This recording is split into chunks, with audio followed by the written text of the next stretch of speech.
is I said that about a week ago. And I didn't like it that much. Didn't sound that great. And the whole world picked it up. So it shows you what I know. It's crazy. Drain the swamp. We're going to drain the swamp of Washington. We're going to have fun doing it. We're all doing it together. It is funny.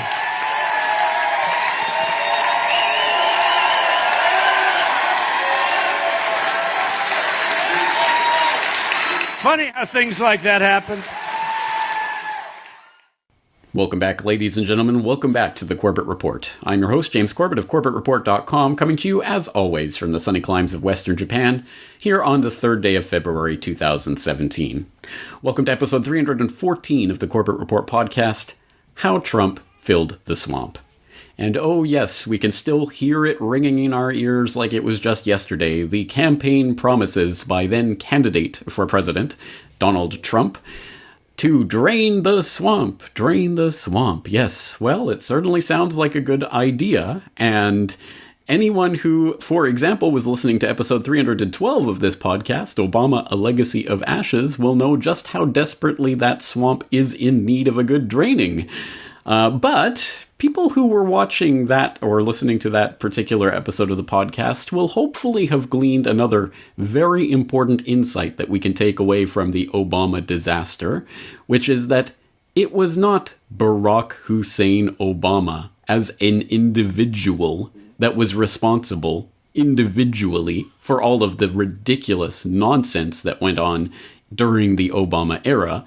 In fact, Obama, like all of the presidents, is just a puppet dangled in front of our face to be the person that we can project our love and hope and aspirations or our hate and venom upon, so that they can be paraded in front of us and taken away and paraded in front of us and taken away in that time-honored tradition by which the powers behind the throne have always ruled over the overt state, and in our era, of course, we are talking in the context of the deep state. And again, we don't have to speculate about that. This isn't conspiracy theorizing. We have actual hard documented evidence for that. I will once again refer you back to episode 312 so you can rewatch specifically the latter half of that podcast for more detail. But do you remember the leaked email that we now have in our possession? You can go and read this email online that was sent from Mike Froman, then an executive at Citigroup, to John Podesta back in October of 2008, October 6th to be precise, or over 1 month before the 2008 Hope and Change selection took place, when millions of earnest Democrats were vehemently arguing, oh, please, you have to get out to the polls next month and vote for Obama, who will be the man who will bring the hope and change that we want. Drain the swamp 2008, if you will. And now we know that more than 1 month before that selection took place and Obama was anointed the new president of the American empire, we know that Mike Froman of Citigroup was already writing emails to John Podesta picking Obama's cabinet. And it wasn't just suggestions. These were all of the people who ended up being in Obama's cabinet. He suggested Holder at the Injustice Department. He suggested Napolitano at Fatherland Security. He suggested Rahm Emanuel for Chief of Staff. He suggested Sebelius at HHS. He suggested Shinseki and Arnie Duncan and all of these other people who got in. And, of course, Mike Froman suggested 3 possibilities for Treasury Secretary: 2 Goldman Bankster alumni, Robert Rubin and Larry Summers, who both have intimate relations with Democrat administrations in the past and destroying the whatever semblance remained of the banking industry that led to the 2008 crisis.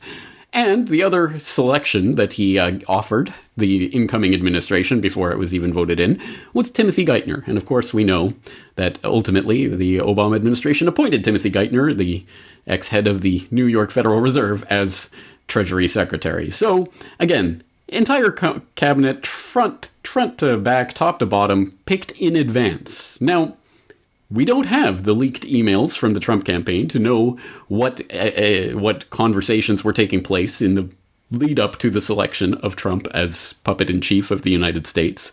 So we don't have direct access to that evidence. all we can do at this point is take a look. Is he draining the swamp? Or is he appointing the same old cronies from the same old positions who are going to do the same old things? So, how did he do? This is a Fox News alert. President-elect Donald Trump has had a busy day. Just moments ago, we learned he has selected a Treasury Secretary nominee. According to two sources, he is Steve Mnuchin, a banker, fundraiser, movie producer. Mr. Mnuchin has strong ties to Wall Street after a 17-year career at Goldman Sachs, where he pioneered block trading, the selling of big chunks of shares at once. This makes him a traditional pick for the job, but contrasts with Mr. Trump's message. Wall Street has caused tremendous problems for us. Mr. Mnuchin has given mostly Democrats in recent years. He gave the maximum amount to Mrs. Clinton's presidential primary bid in 2007. Then, after her loss to Obama, he donated to the Obama campaign. When Mr. Mnuchin signed on to the Trump campaign, many of Hillary Clinton's major fundraisers were shocked. Mr. Mnuchin was born to a Jewish family in 1962, and his father also worked at Goldman Sachs. Well, that didn't take long, did it? But who's Stephen Mnuchin? Is he a swamp dweller? Maybe he's one of the good banksters. And with the combination of extreme foreclosure tactics and a bailout from the FDIC, One West became a rainmaker for Mr. Mnuchin and his fellow investors.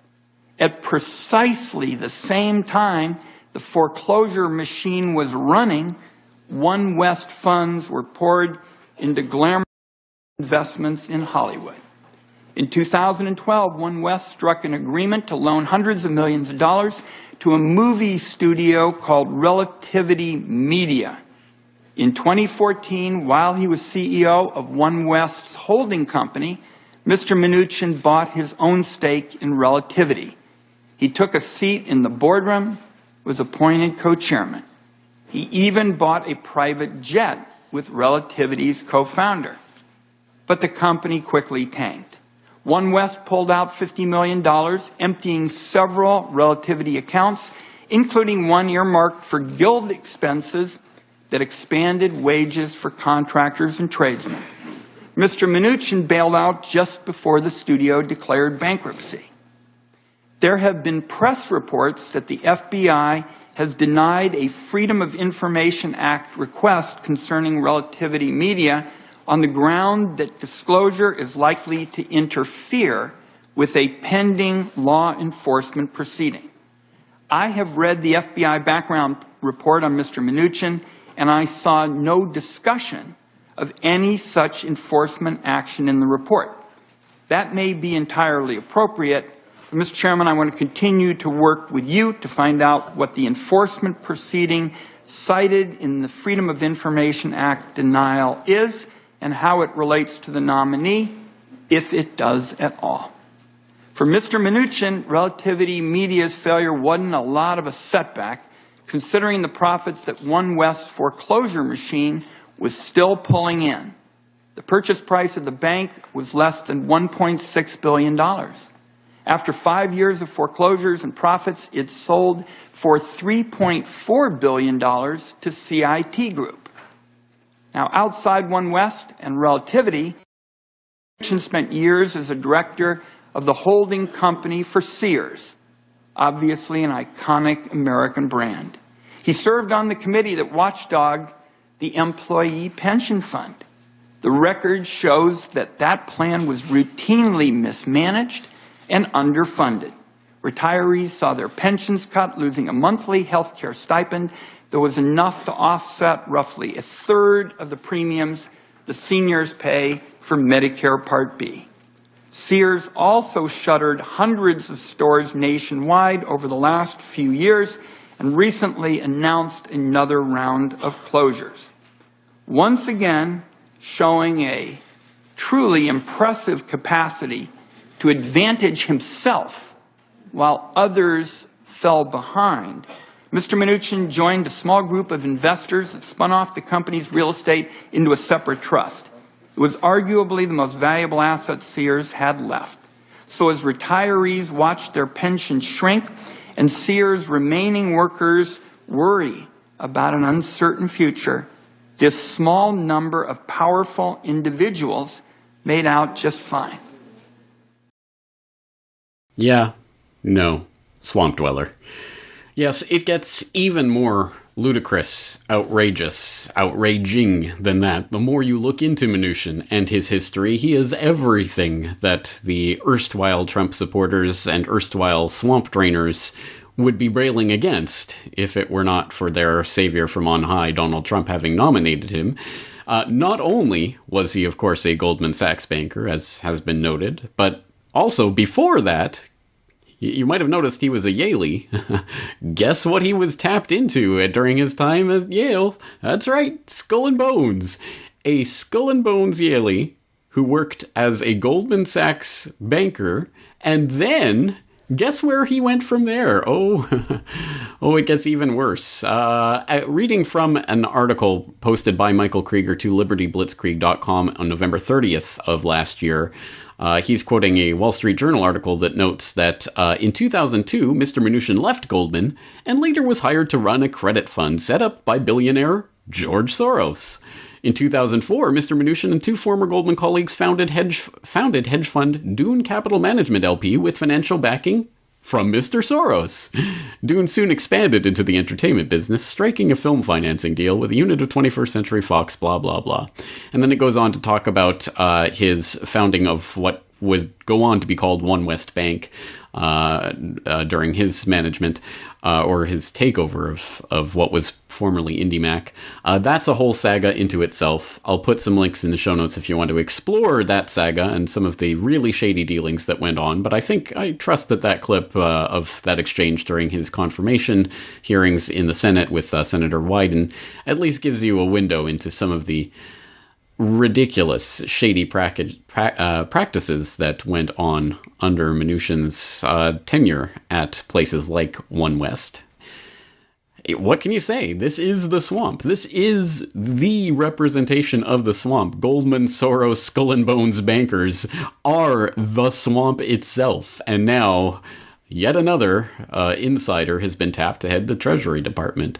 And unfortunately, it doesn't just end there, even if we're just talking about the financial side of things in the Trump administration. But to talk about the Mnuchin appointment and some of the other related financial appointments that are taking place in the Trump administration and what that portends for the nature of the economy and the U.S. government's role in that under the Trump presidency, last month, I had the chance to talk to Michael Krieger about his article. Number one, myself personally, there were things I liked about Trump and there were things I hated about Trump. One of the things that concerned me the entire election was the fact that I never believed that he really didn't like Wall Street or had problems with the financial system. I thought a lot of that talk, specifically towards the end of the campaign, was Steve Bannon driven and not what Trump really believed. And I wrote that. I wrote that on several occasions. So as someone that worked on Wall Street, kind of knows how these people think, the evidence was not clear that Trump was opposed to the bankster rule. It didn't seem that way to me. So that's number one. So when you see a choice like Mnuchin, right, for me, it wasn't, oh my goodness, he's going against what he said. To me, I never felt like he really had a thing against the Wall Street parasites. I never felt he was strong on that. So that's number one. Number two, I think people have to understand that the ideology, right? Everyone has this sort of worldview and ideology, and someone like Steve Mnuchin, people like this have an ideology. And it's ingrained. It's not like going to switch on a dime because he's with Trump. His ideology is money at all costs. Right? There's no thinking about the broader citizenry. There's no. Is this a deal where I can make an enormous amount of money by using cronyism and then foreclosing on Americans? It takes a certain individual to do that, particularly an individual whose father was a partner at Goldman Sachs, who was already a partner at Goldman Sachs, who has all this money, right? Remember that, James. When you have a certain amount of money, you can go in a few directions. You can say, hey, I'm going to try to do some good with this money. Or you can say, I am just going to try to get more and more piles of money at all costs to feed my ego. Mnuchin seems to be in that camp. And a person with that kind of ideology is not the kind of person I want as Treasury Secretary. Okay, so we have confirmed swamp dweller Steven Mnuchin tapped to head the Treasury Department in the Trump swamp. Well, are there any other examples that we can find of swamp dwellers dwelling in the Trump administration's financial swamp? Actually, the better question to ask is there anybody associated with finance anywhere in the Trump White House who is not a swamp dweller? Because it seems every single pick that he's made has some sort of very shady connection to the banking underworld. For example, of course, the chief strategist in the Trump White House, Steve Bannon, ex-Goldman Sachs, the head of the SEC, Jay Clayton, ex-Goldman Sachs, the chair of President Trump's National Economic Council, Gary Cohn, not just Goldman Sachs, but in fact, the president and COO of Goldman Sachs, the number 2 man at Goldman Sachs, the number 2 banker right under Lloyd Godswork Blankfein, slated to be the successor to Blankfein as CEO of Goldman Sachs, now the chair of the National Economic Council. We have senior counsel for economic initiatives in the Trump White House, Dina Habib Powell, ex-Goldman Sachs, senior advisor to the White House, Anthony Scaramucci, Goldman Sachs, who's the chair of the President's Strategic and Policy Forum, tasked with bringing jobs back to America and making America great again. Steven Schwartzman, the CEO of Blackstone, where he'll be joined on that council, on that forum, by Jamie Dimon of JP Morgan, Larry Fink, and all sorts of other Wall Street swamp dwellers. So there's plenty of swamp to go around in terms of financial picks in the Trump White House. And for more on that Goldman/government connection, we did just talk to Carrie Wedler about an article that she wrote. Actually, Goldman Sachs hacked the presidential election, which is worth listening to if you haven't yet done so. And there will be more to say in the coming days about Goldman/government Sachs, much more. So please stay tuned to corbettreport.com for that. And I think Steve Bannon is an interesting character who probably deserves his own report entirely, and probably will get one, so stay tuned for that as well. But, okay, the financial side of things, not surprisingly for a billionaire-connected real estate New York mogul, clearly is going to be filled with Wall Street swamp creatures, and no surprise there. Well, how about some of the other aspects of the Trump White House? Maybe there will be some good that we can find, say, in his national security-related picks, right? Well, have you noticed a commonality amongst some of these picks? You have General James Mattis and General John Kelly and General Mike Flynn. You know, it seems like there's a lot of military brass being appointed to head these civilian agencies, doesn't it? Well, maybe it's not just your feeling, if that's what you've noticed. There actually is a preponderance of military brass being appointed to high-level White House cabinet positions, and that's been picked up on by other people. For example, Kelly Vlahos of the AmericanConservative.com, who wrote a very important article that I'll direct your attention to called "Is Civilian Control of the Military in Jeopardy?", which reads in part, quote, "At question, General James Mattis, picked to head the Department of Defense, who will need a congressional waiver to serve. General John Kelly, selected to head the Department of Homeland Security, and retired General Mike Flynn, chosen as Trump's national security advisor. Trump has also tapped Montana Republican Representative Ryan Zinke, a former Navy SEAL commander who served in the Iraq War, for the position of Interior Secretary. Taken separately, nearly all engender enthusiastic respect for their skills and intellectual capabilities, especially Mattis, who by all reports is well loved in the military community, particularly by veterans who fought under him in Iraq. Outside, he is described as a man of a forthright nature who is well-read, a good listener, and more than capable of handling the Leviathan bureaucracy that is the Pentagon. While Kelly evokes similar strains of confidence, there are rising questions over a retired four-star heading a domestic security post. And with Flynn comes a much cloudier picture. While he's viewed as a brilliant tactician, there are growing doubts about his temperament and fitness owing to his personal politics, as well as his reputation as an intelligence officer in Afghanistan and Iraq, and as head of the Defense Intelligence Agency. Unlike the others, he does not have to be confirmed by the Senate, end quote. Some very interesting details in that article, so I hope you'll read through it, but I would add parenthetically, when it comes to discussing people like Flynn, we can't dismiss the fact that he co-authored a book with Michael Ledeen, the infamous neocon. So I think that deserves a great degree of scrutiny when we're talking about Mike Flynn's temperament. And with General John Kelly, wouldn't you know who he's associated with? This just came out, this just broke last month. General John Kelly, DHS nominee, has been quietly working for DynCorp. Yes, when he was forced to reveal his financial disclosure form to the Office of Government Ethics, it turns out that his biggest payroll from last year, the vast majority of his income last year, came from DynCorp. Yes, that DynCorp. And if you don't know about DynCorp, I'll put a link in the show notes so that you can explore more about that child trafficking organization and the absolute crazy shadiness that it's been involved with. And to have a DynCorp, someone on the DynCorp payroll being appointed to head the DHS does not bode well, does it? Not at all. And so the very real question of military control over civilian agencies, what that means, what this trend means, is being raised here. And for more on that, of course, I'll direct you to the Kelly Vallejos article, but Kelly also appeared on the Scott Horton show last month to talk about this article.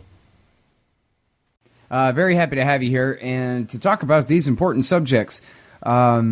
Civilian control of the military. And this is, I guess, your premise here. You talk about 7 days in May. I hope everybody's seen that. And I get, if I remember right, you kind of question here whether we even need a coup anymore. We got an entire cabinet full of generals. What do you think?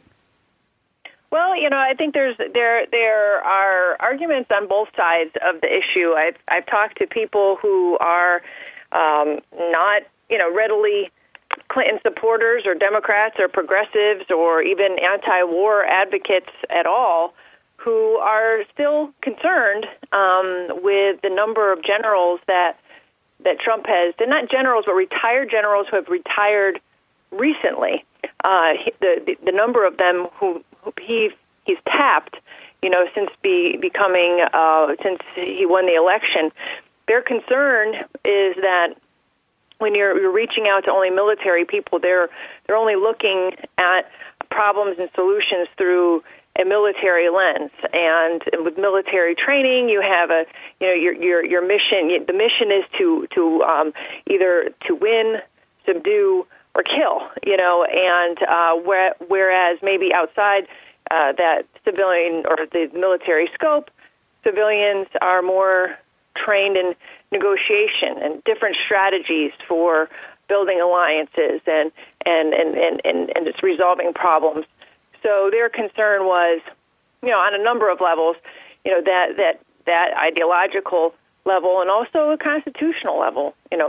Should we be giving waivers to retired generals like General Mattis, who is more recently retired, just to have him serve? Will it create a crisis at some point where you have generals who might have I would say more control, more influence at the levers of power, over their civilian counterparts, and at some point become more of an arm of the president, of the executive power, where he be able to use them and use their influence in terms of getting his particular agenda pushed through. And this is what the founding fathers had been concerned about when they, when the Constitution was drafted, that you have this separation, so that you don't have a military junta, so to speak, take over. And go through history in terms of why those concerns were apparent at the time. But a lot of these things were raised when I started asking, military people, historians, conservatives, the question of whether Trump was going in the right direction. And there seemed to be some skepticism and concern. All right, so Kelly Vallejos talked to some former military officers, and these namby-pambies got all scared about the prospect of military control over civilian agencies and national security posts. I mean, what's going to happen? It's not like anyone's talking about reviving old kill and capture programs that were developed in Vietnam and used as the basis for the Department of Homeland Security, right? A Phoenix-like program, okay? Remember, the Phoenix program was a root canal done. You mean Phoenix? This is the Phoenix program. This is the Phoenix. Hang on. This is the Phoenix program in Vietnam. It was a vicious but very effective kill capture program in Vietnam that destroyed the Viet Cong as a military force. That's what needs to be done to the funders of Islamic terror, and that would be even the wealthy, radical Islamist billionaires funding it from the Middle East and any of the other illicit activities therein. Oh, right. That's exactly what's happening. Yes, for those of you who don't know, that was Erik Prince, the founder of Blackwater. Yes, that Blackwater, who has emerged in recent months to become associated with the Trump campaign. And although the official linkage isn't there, he doesn't have official post in the Trump White House. The inside reports that I will link to in the show notes, so you could go check them out, are that Erik Prince does have the ear of the president and is advising him on military matters. And there you go. That's the type of thing he's going to be advising. Hey, we need to revive the Phoenix program to take care of ISIS. The ISIS fighters that the U.S. and their allies funded and created and stirred up. But anyway, so what is the Phoenix program? Well, if you've never heard about it, the best resource to go to would be The Phoenix Program by Douglas Valentine, which is a lengthy and hefty treatise on the Phoenix program and what it entailed, which was a program that was developed in Vietnam, but as Douglas Valentine forcefully argues in this and his other work, it certainly did not end in Vietnam. And it's difficult to synopsize something that takes hundreds of pages to write about in all of its detail, but as something of a synopsis, it was a program that created these blacklists of people who were suspected, or just, people that they didn't like, but people who they were suspected officially of collaborating with people in the North, the commies. And from these blacklists, as he writes in his book, South Vietnamese civilians whose names appeared on blacklists could be kidnapped, tortured, detained for 2 years without trial, or even murdered, simply on the word of an anonymous informer. At its height, Phoenix managers imposed quotas of 1,800 neutralizations per month on the people running the program in the field, opening up the program to abuses by corrupt security officers, policemen, politicians, and racketeers, all of whom extorted innocent civilians as well as VCI. And he goes on to write, Phoenix was, among other things, an instrument of counter-terror, the psychological warfare tactic in which VCI members were brutally murdered along with their families or neighbors as a means of terrorizing the neighboring population into a state of submission.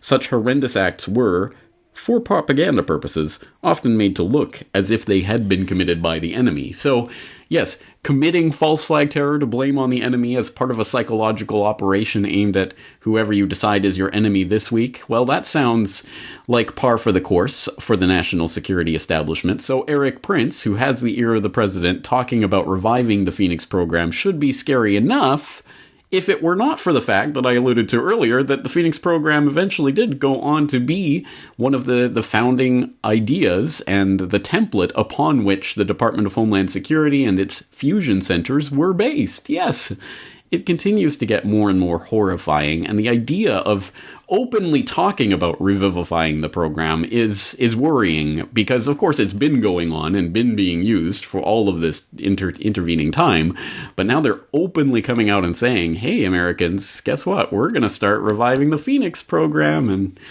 coming to a fusion center near you. Well, it's, as I say, difficult to talk about all of the facets of the Phoenix program and why it is so worrying to hear people so highly connected talking about this in this new Trump era. But in order to at least broach the conversation, earlier this month, late last month, I talked to Douglas Valentine about the Phoenix program and about what it means and how it really does have relevance for Americans even living today in 21st century America.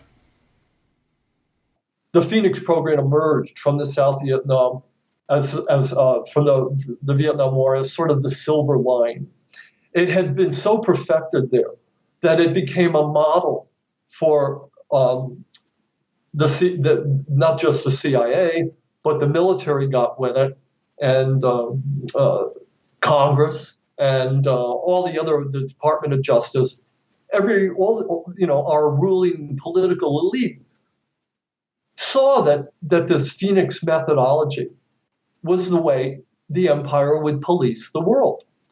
And even though it hadn't worked in South Vietnam for a number of reasons that were specific to that culture, it's been perfected in the 40 years since then. And it was initially immediately applied by people who worked in the CIA officers in the Phoenix program in El Salvador and Nicaragua and Central America, where it was thought to be very successful. And people began writing, military people who worked in the Phoenix program, CIA people, all began writing papers about the future applicability of the Phoenix program. It's a system, a really broad system. And I quote this guy in my new book. It's sort of the preface quote, guy named Gal Tong, and he's the one that said, personal violence in domination is the tool of the amateur. Professionals use social and political structures. And these systems, the system of a general staff for pacification, which was set up by this guy Nelson Brickham back in 1966-67, has become the systematized way of repressing dissent, not just in countries that the United States occupies.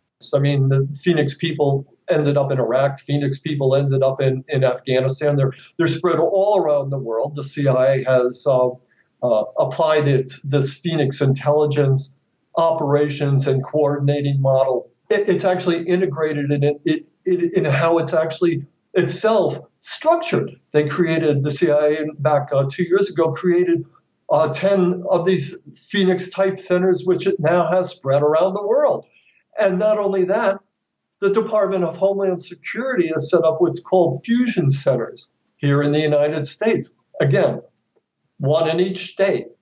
Each state has a fusion center, just like each province in South Vietnam had a Phoenix Intelligence Operations and Coordinating Center. And these fusion centers operate exactly the way the Phoenix centers do. And as dissent builds, the spirit of dissent builds in the United States under the reactionary Trump regime, which is rolling back civil rights and really starting to upset a lot of people in a lot of ways. As we enter an era of dissent, these fusion centers will become the forefront in fighting dissent. And they're going to work the same way that the Phoenix centers did. And the scary thing about a guy like Eric Prince and calling for Phoenix operations directed against ISIS is that it doesn't just stop with ISIS. And what is ISIS? And if it proves somewhat effective there, and you have a system in place, what's to stop it from spreading like wildfire everywhere? And it's like the camel putting its nose in the tent, the old adage. Pretty soon the whole body was in, and with Trump resurrecting torture, which also has an effect of implicit terror as well as explicit. With the militarization of the police forces in the United States, that again is implicit terror. The citizens of the United States know that all those guns can be used against them. They don't have to be used against them, but they see rocket launchers at Standing Rock. They're not using them against us right now, but there's a terror there that that they can be. And under a guy like Trump, they will be. The subtle hints that Trump is sending, this is all implicit terror. And it's used to psychologically suppress dissent in the United States. And that is what the Phoenix program is all about. It's this idea of psychologically affecting people. And that's the biggest part of it.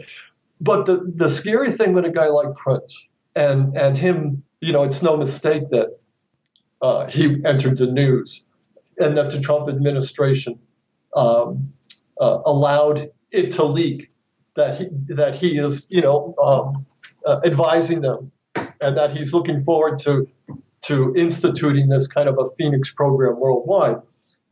One of the major systems of the Phoenix program are these private militias, which are ideologically aligned in the sense of being mercenaries operating domestically or internationally with the current political Trump administration. They have ties to the military, they have ties to the police, and in an emergency, the Department of Homeland Security can reach out to these people. So without understanding the broad sweep and scope of what the Phoenix program truly is, people could think, well, the government is doing this for our protection. But actually, unless you understand the psychological warfare part of it, the implicit terrorism part of it, how Phoenix coordinates systems across the board, for example, and then most particularly the Department of Justice, which under the Obama administration has gotten to the point where dissent now is equalized with terrorism. American citizens can now be detained and put in interrogation centers under national Defense Authorization Act. Under executive orders that Obama put in place. Well, guess what, folks? You have no more right to due process. So this is the elaborate, systemized form of repression that Eric Prince is signaling on behalf of the Trump administration when he starts talking about the institutionalization of a Phoenix program. And anybody who interprets it narrowly or any different than that is pulling the wool over your eyes. This is a massive first step in suppressing dissent in the United States. Douglas Valentine of DouglasValentine.com. Now, at this point, you would be forgiven for asking the question, perhaps rhetorically, are there any campaign promises that candidate Trump made that he's actually going to follow through on? And the answer is yes. He's going to follow through on at least one important campaign promise: make Israel great again. Thank you very much. I speak to you today as a lifelong supporter and true friend of Israel.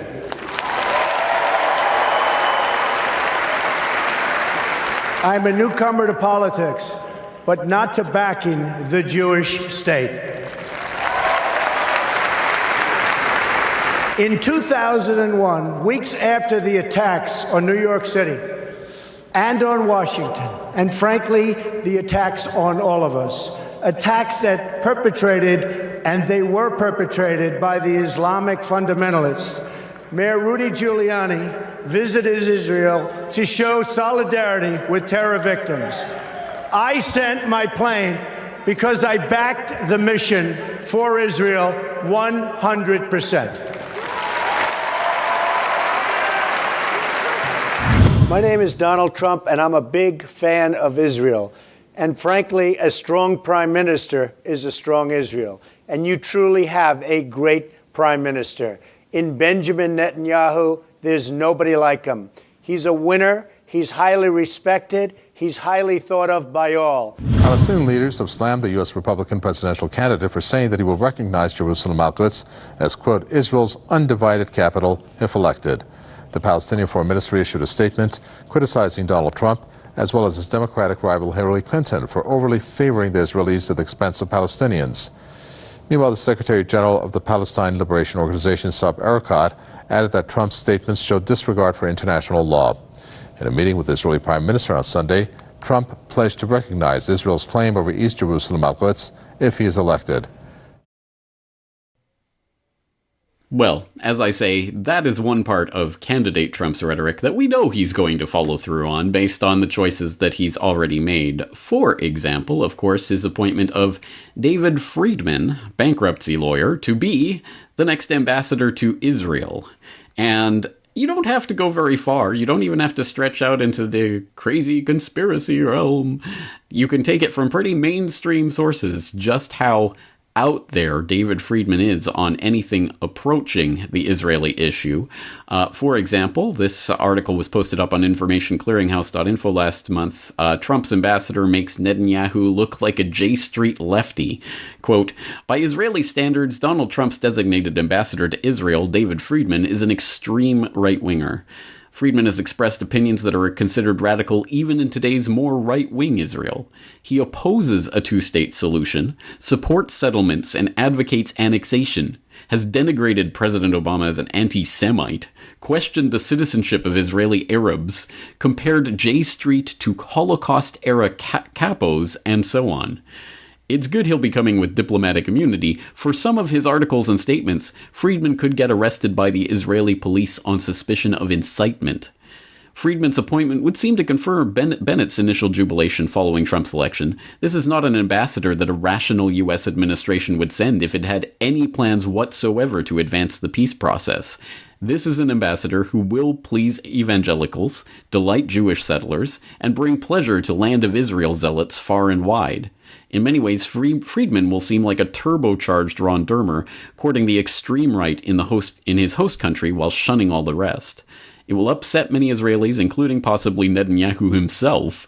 The prime minister is always more concerned more about his right-wing flanks than his opposition on the left. The last thing he needs is a U.S. ambassador who supports his most feared rivals.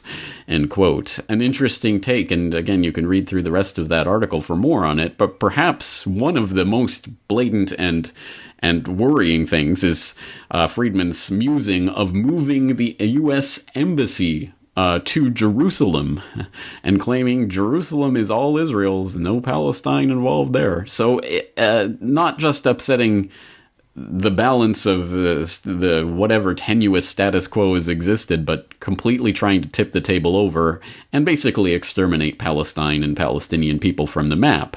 Pretty worrying.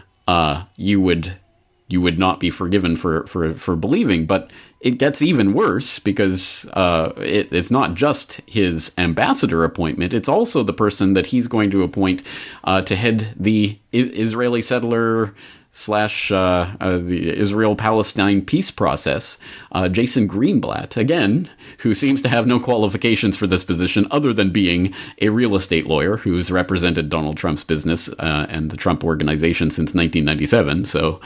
You know, of course, a little bit of nepotism and backslapping going on, but it's made even worse again by the fact of who Greenblatt is and what he believes.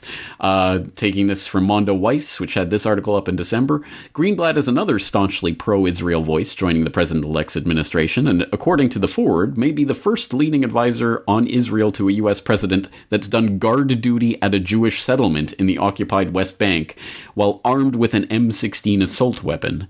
While Greenblatt supports a two-state solution, he believes that the withdrawal from Gaza was the forerunner to the rise of Hamas, as well as the following wars.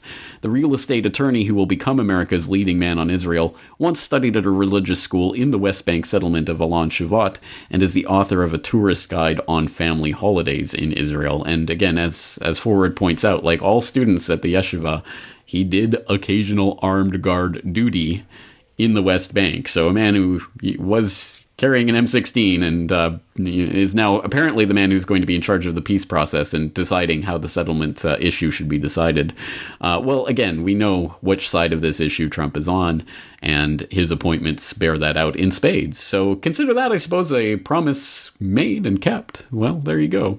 It's not necessarily going to bode well for, well, certainly not for Palestinians or people interested in peace in the Middle East.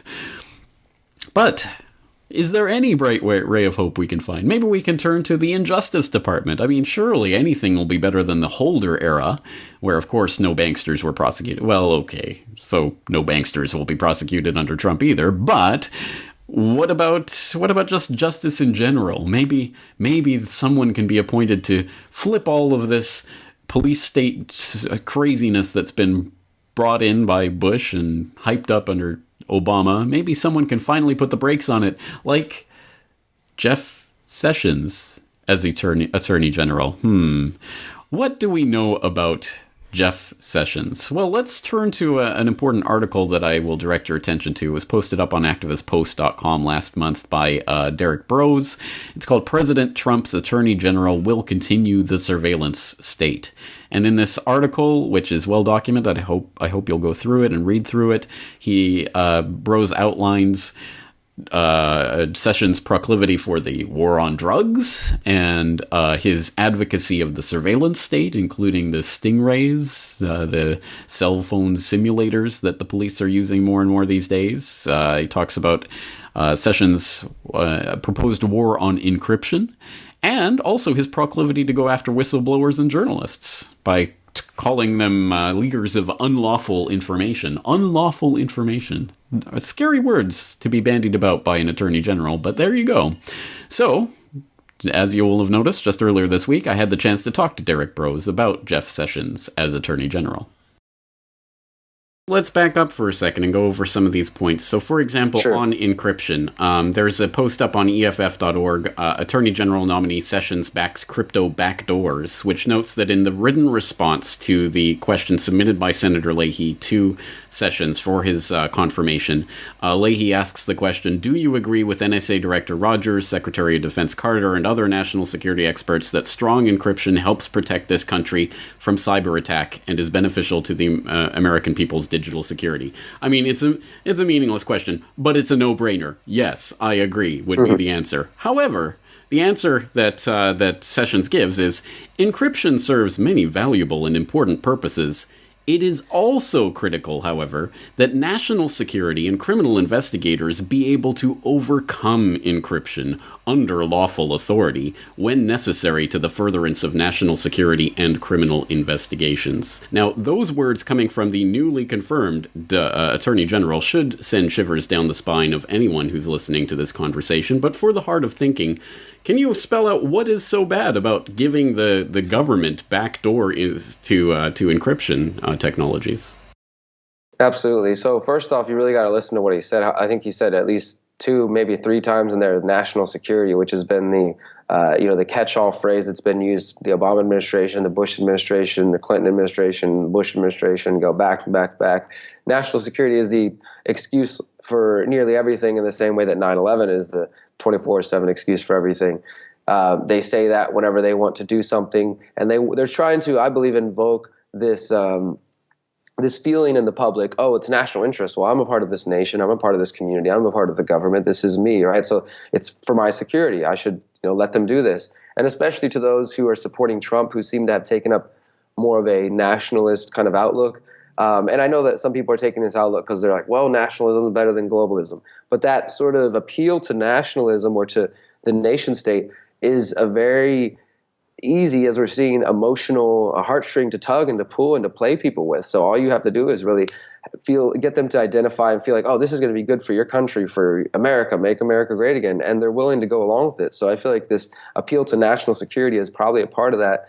In addition to that, when he says, he mentions the legality of it. So what he's saying is that we need to change the laws to make it legal for us to crack encryption and to get in there. Right now, there's probably some slight legal barriers. They're doing it already, right? But they want it to get it on the books. This is how things have changed for the past administrations. They do it for as long as they can until there's enough public backlash where it becomes public information. And again, this isn't theoretical. This isn't theoretical because this was exactly the issue, for example, in the San Bernardino iPhone saga, where they wanted to unlock that phone.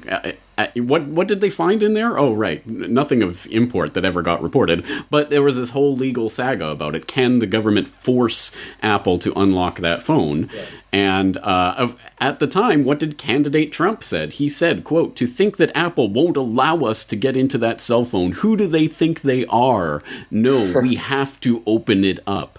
Again, this is now the president of the United States.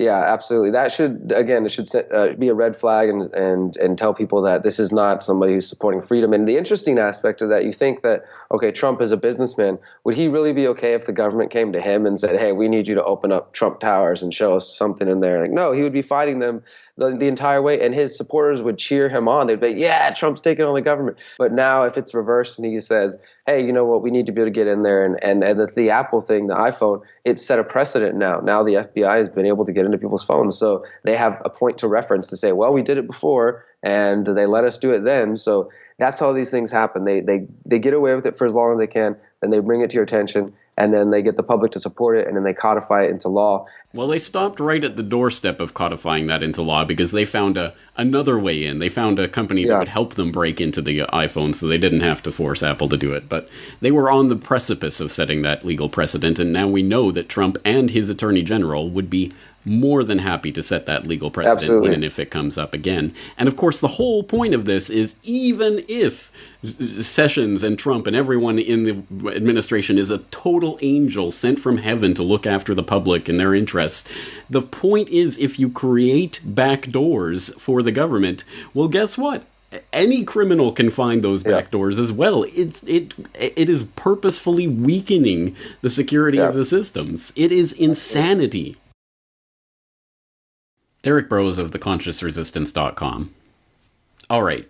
Do we really need to go on? Do we need to go over every single appointee to the cabinet? I think you get the idea, although I'm sure there is more research to be done and more of these swamp dwellers can be identified and tagged as such by intrepid researchers, and I hope you do so and continue this investigation. But I think the point is made. The point being that this is a swamp. It may be slightly different. There may be different people populating that swamp or different swamp dwellers dwelling in that swamp, but there's still a swamp. So drain one swamp, fill another.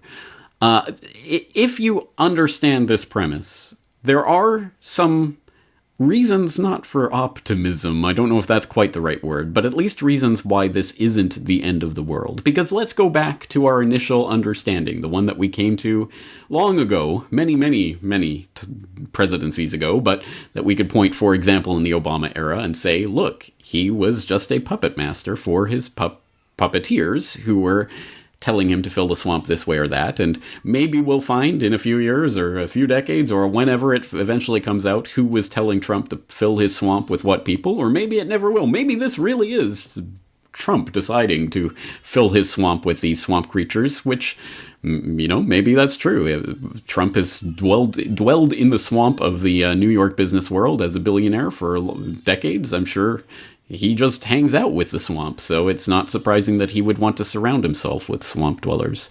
But again, the point is, it's the people who are really in these positions of power, and the people who are directing them that are the core of this issue. This isn't about Donald J. Trump. This isn't about any individual. This is about the system itself, which, in a way, is empowering to individuals who maybe have gotten caught up in the distraction of the political facade of all of this and forgotten the base root of all of this. So let's attack this issue from a couple of different perspectives. The first article I'm going to point you to is one called Dear Non-Anarchists, and it was posted up to the Center for a Stateless Society on January 30th of 2017.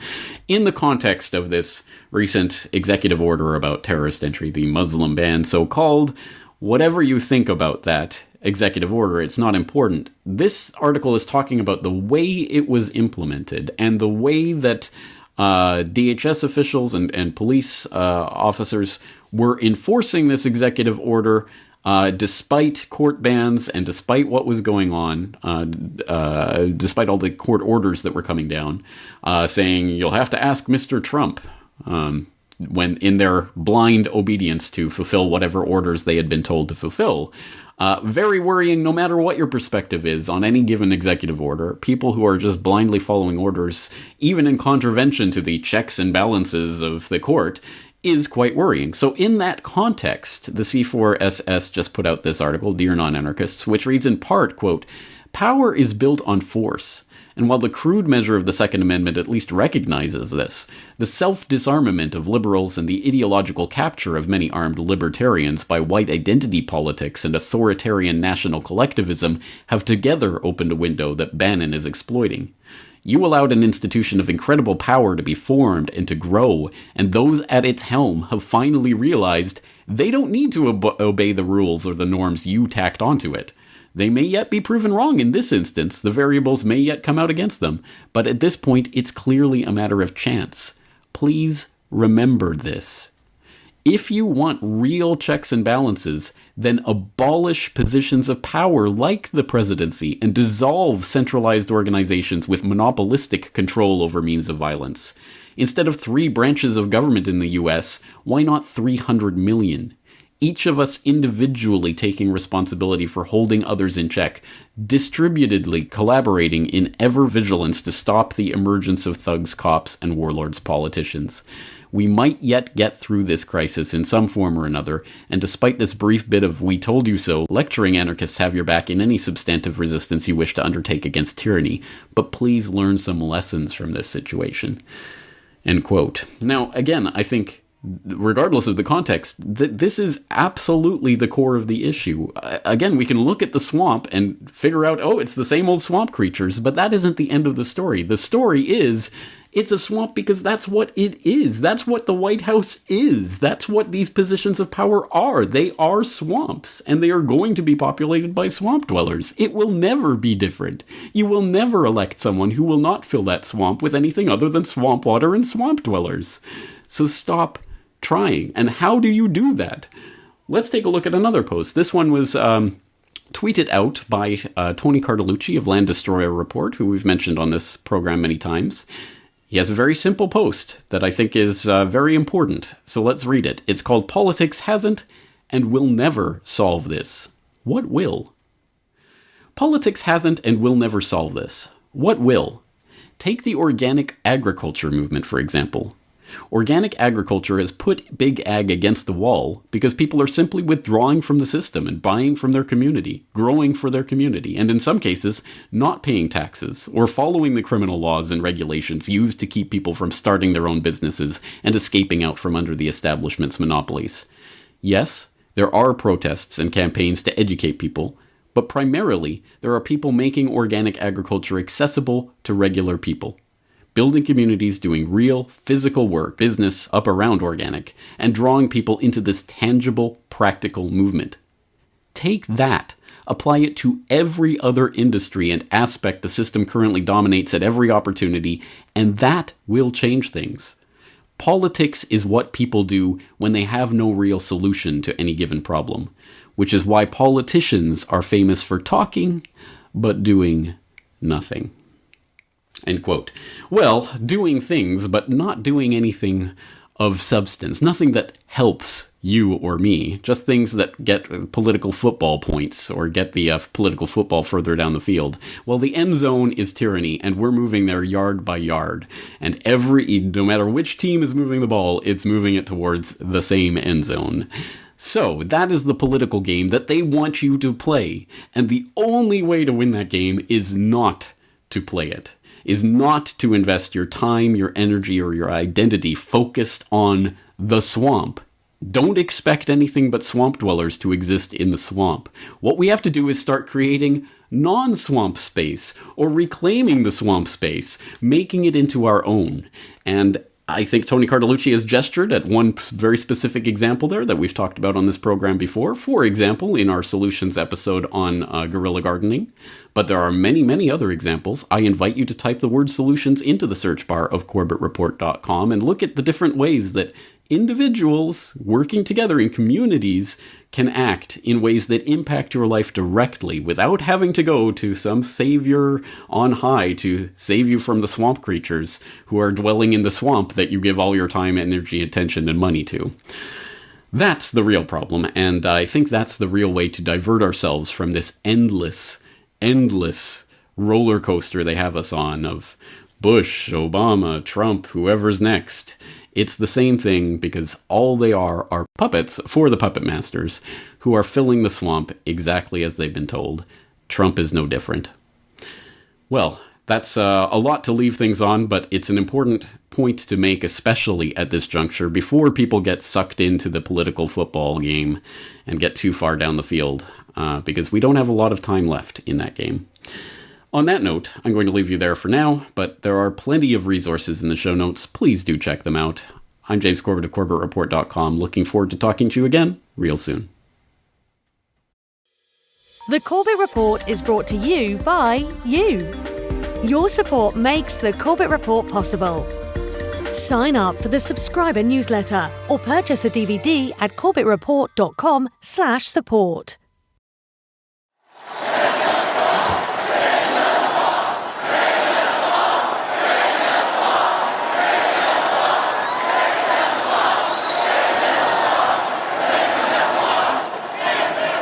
You know, when I first heard that term, I hated it. I said, oh, that's so hokey. That is so hokey. But I said, look, let's give it a shot. I tried it. The place went crazy. Then I said, maybe we'll try it again. The place went crazy. And now I